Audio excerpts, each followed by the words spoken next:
Di awal Mei 2026, dunia kembali dihebohkan dengan laporan terjadinya penyebaran virus di salah satu kapal pesiar dari Belanda, MV Hondius, yang menyebabkan beberapa orang di kapal pesiar tersebut terkena serangan sistem pernafasan. Dan hanya dalam hitungan hari, 3 orang diantaranya dinyatakan meninggal dunia. WHO menyatakan sejumlah orang tersebut terinfeksi Andes hantavirus, virus mematikan yang datang dari tikus. Kamu mungkin bertanya, apakah virus ini akan menjadi the next COVID-19? Dan bagaimana cara menghindari virus ini? Jika kamu penasaran, tonton video ini sampai habis. Karena di video ini, kita akan membahas hal-hal penting tentang virus ini. Mulai dari apa itu hantavirus, di mana saja virus ini ditemukan, bagaimana cara penyebarannya, bagaimana gejala yang muncul saat terkena virus ini, dan mengapa virus ini sangat mematikan. Dan yang paling penting tentunya, bagaimana cara kita melindungi keluarga kita dari bahaya virus ini.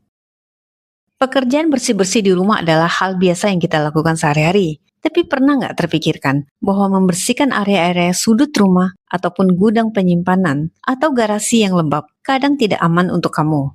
Kenapa bisa? Karena cukup satu tarikan nafas saja bisa membuat debu yang sudah terkontaminasi virus berbahaya ini masuk ke dalam tubuh kamu. Virus yang secara alami dibawa oleh tikus ini bisa bekerja mematikan dengan cara menyerang sistem pernafasan dan menyebabkan kerusakan fungsi paru-paru yang parah. Dalam kasus berat, keberadaan virus ini bisa membunuh orang sehat hanya dalam hitungan hari. WHO menyebutkan persentase mematikan dari virus ini mencapai 1:3. Artinya, dari rata-rata 3 orang yang terdiagnosa terinfeksi virus ini, 1 berisiko meninggal dunia. Virus ini dinamakan hantavirus. Kamu mungkin belum pernah mendengar tentang virus ini, terkecuali baru-baru ini kabar viral tentang sepasang sejoli yang berada di salah satu krus yang terdiagnosa oleh virus ini. Jadi apa itu hantavirus? Hantavirus adalah kelompok virus yang dibawa oleh tikus. Hantavirus menyebar dari kotoran, urin, dan air liur tikus. Saat tikus yang sudah terinfeksi hantavirus membuang kotoran mereka, apakah itu melalui feses, urin, ataupun air liur, virus akan ikut keluar dari tubuh si tikus. Nah, virus ini biasanya menyatu dengan debu-debu di sekitarnya, sehingga jika tanpa sengaja kita terhirup debu itu, maka virus itu akan masuk ke dalam tubuh kita dan menimbulkan infeksi yang berbahaya. Itulah mengapa membersihkan tempat-tempat berdebu yang sudah lama tidak terjamah bisa saja menyimpan bahaya, khususnya di lingkungan yang banyak terdapat tikus. Virus ini bukanlah bintang baru dalam kancah pervirusan dunia. WHO menyebutkan setidaknya ada 50 jenis virus ini di dunia, tapi hanya beberapa yang dinyatakan berbahaya. Salah satunya adalah Andes hantavirus yang ditemukan di kapal pesiar tersebut.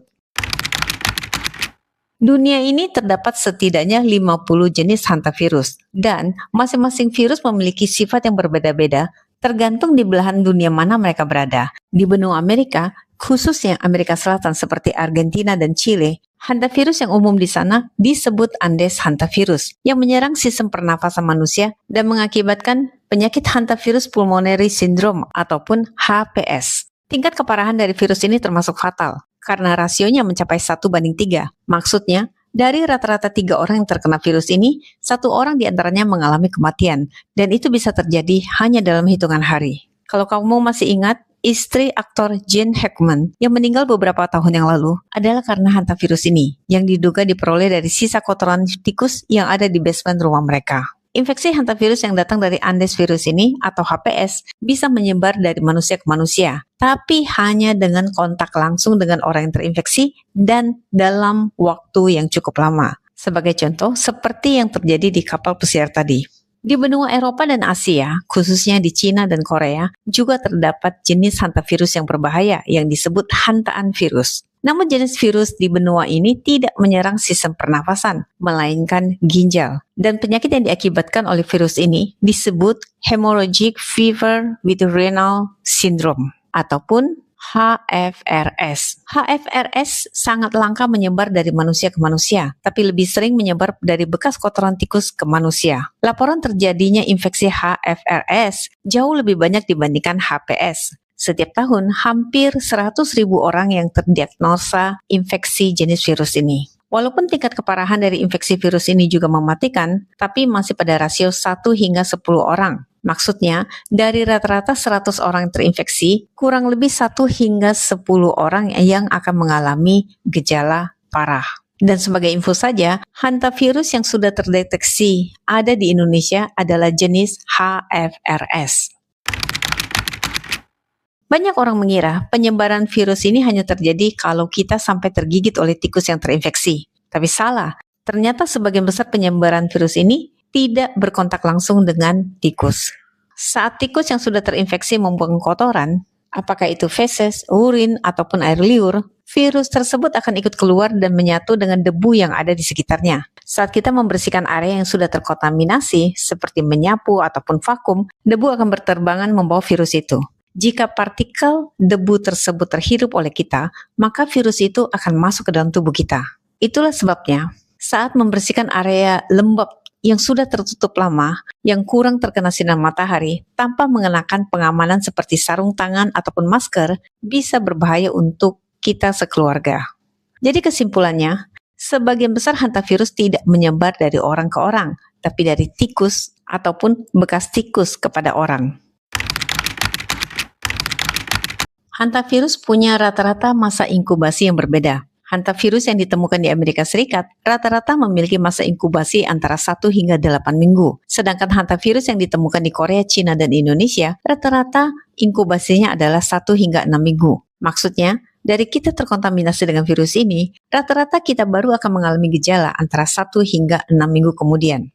Gejala yang sering muncul pada kasus HPS ataupun yang diakibatkan oleh Andes hantavirus sedikit berbeda dengan gejala yang muncul pada kasus HFRS ataupun yang diakibatkan oleh hantavirus. Berikut ini beberapa perbedaannya. Gejala yang timbul pada kasus infeksi HPS agak mirip dengan gejala flu biasa, dan itulah mengapa banyak kasus dari infeksi virus ini baru ditangani setelah infeksi sudah terjadi cukup parah. Karena banyak orang merasa hanya terkena flu biasa ataupun keracunan makanan biasa. Gejala awal yang sering dirasakan oleh orang-orang yang terinfeksi virus ini adalah demam, kelelahan, nyeri otot, sakit kepala, keringat dingin, mual, dan muntah.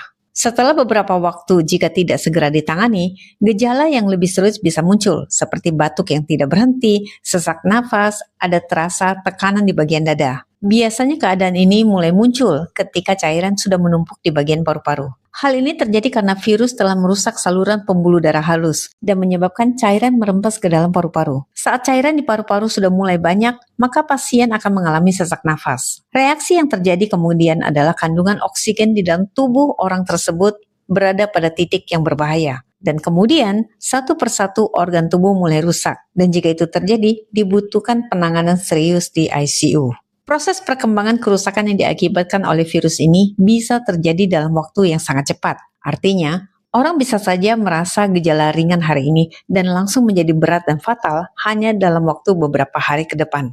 Sedangkan gejala yang muncul pada kasus HFRS yang diakibatkan oleh hantaan virus yang sering ditemukan di China dan di Indonesia adalah sakit kepala berat, nyeri di punggung, nyeri pada bagian perut, demam, keringat dingin, mual, dan pandangan mata kabur. Sebagian akan terlihat rona merah di wajah, dan mata cenderung akan berwarna merah. Beberapa di antaranya timbul gatal pada kulit. Dan jika tidak segera ditangani, maka dengan cepat virus ini menimbulkan gejala yang lebih fatal, seperti tekanan darah turun mendadak, syok akut, pembekakan tubuh yang diakibatkan oleh vascular leakage, dan gagal ginjal. Kabar baiknya, jenis infeksi ini bisa dicegah dengan cara mengendalikan hama tikus di area rumah kamu dan menghindari debu yang sudah terkontaminasi oleh tikus yang sudah terinfeksi. Beberapa tips yang bisa kamu lakukan. Pertama, sebisa mungkin hindari adanya tikus di dalam rumahmu. Pastikan tutup kemungkinan akses masuknya tikus ke dalam rumahmu. Simpan makanan di tempat yang tertutup sehingga tidak akan mengundang tikus. Buanglah sampah dengan teratur dan pastikan rumahmu senantiasa rapi agar tidak ada tikus yang bisa bersembunyi di sudut manapun. Kedua, hati-hati saat membersihkan area lembab yang jarang dibersihkan. Kamu tidak tahu apakah sudah pernah ada tikus yang berada di sana atau tidak. Jadi untuk amannya, setiap kamu mau membersihkan area tersebut, pastikan gunakan sarung tangan. Buka semua ventilasi sebesar-besarnya agar sirkulasi udara berjalan lancar. Semprotkan dahulu area lembab itu dengan disinfektan dan biarkan beberapa saat sampai disinfektan membunuh semua virus. Dan baru lap area tersebut dengan cairan yang juga sudah dicampurkan dengan disinfektan sebagai proteksi tambahan.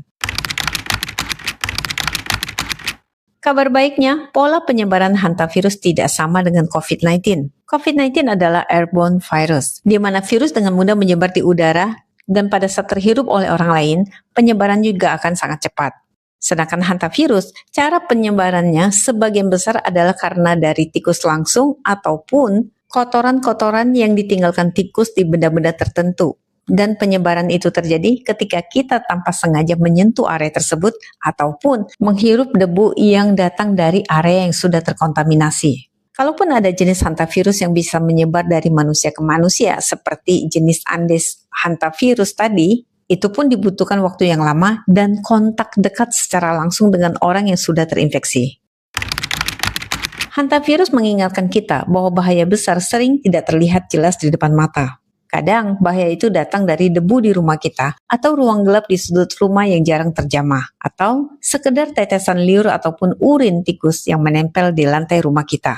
Tapi syukurlah, bahaya itu bisa diatasi dengan mudah selama kita selalu membersihkan rumah secara rutin, menjaga higienitas dengan baik, mengendalikan hama tikus, dan selalu waspada dengan gejala yang timbul seringan apapun. Jika muncul gejala-gejala seperti tadi, segera periksakan ke dokter secepat mungkin, karena kamu tidak tahu, keputusan kecil itu mungkin akan menyelamatkan diri kamu. Jika kamu merasa informasi ini bermanfaat, jangan lupa like, subscribe, dan share video ini agar setiap orang yang kamu kenal dapat dengan tenang melindungi diri mereka dan keluarga mereka dari virus mematikan ini. Sampai jumpa di video berikutnya.